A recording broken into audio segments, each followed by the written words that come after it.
夜に見るにはちょい重めだけど、今日の値上げ周り、動きが大きいじゃん。お金の話は静かに見えてじわじわ効くから厄介よね。しかも上がった分をどう扱うかまで見られているのだ。じゃあ石油回りから行くのだ。石油が上がると材料の値段までじわっと動くのだ。そこでコートリーが動くのね。中小が押しつぶされたら困るわ。値上げの相談が通るかを見るって結構現場寄りじゃん。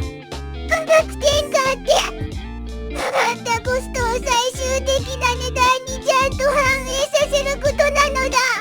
その説明がないまま据え置きだとしわ寄せだけ残るわよ。部活の遠征費だけ急に増えて理由を言ってもらえない感じだよね。僕最初は値上げを全部悪いことだと思ってたのだ。上がることより無理やり飲み込ませる方が問題なのよ。しかも対象がおよそ15万事業者で26日から聞くってかなり広いじゃん。中小や小規模だと強く出られない場面もあるのだ。ナフサは石油由来の原料の一つよ。そこから化学製品につながるわ。つまり見えないところでコストが積み上がるってことじゃん。取引先が話し合いに応じたかも聞くのが地味に大事なのだ。来月27日まで調べて年内に結果が公表される予定なのね。これみんなも説明のない値上げは気になるのだ。理由が見えるだけで納得感は全然違うよね。じゃあ次は食品の値上げが続く話なのだ。包装資材まで上がると箱や袋の分も効いてくるじゃん。チルド麺も冷凍食品も気づけば家計に刺さるわね。日清食品チルドは81品目で9月1日納品分から 6% から 11% 引き上げるのだ。81品目ってかなり広めじゃん。棚がごっそり変わりそうだよね。日粉も45品目で 7% から 15%。 同じ時期に重なると値札も目まぐるしいわね。包装資材は石油由来の原料も使うからそこが上がると聞きやすいのだ。例えばカレーの箱が少し上がるだけでも積み重なると聞くもんね。私の財布にはこういう小刻みな上昇が一番応えるわ。コート、プライス、サージって呼びたくなるわね。急に言葉が強いじゃん。でも上がり方が止まらない感じはあるよね。でも言い換えると原価が上がっているってことなのだ。これみんなならどう動くじゃん。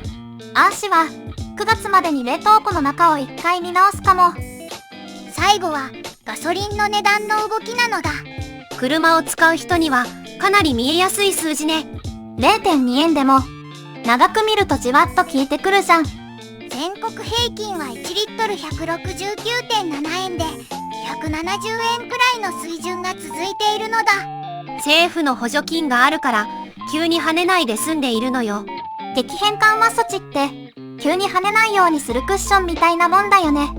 18日からの補助金は1リットル 18.2 円で前の週より 8.8 円減るのだ。補助が減る分価格の下支えも弱くなるわね。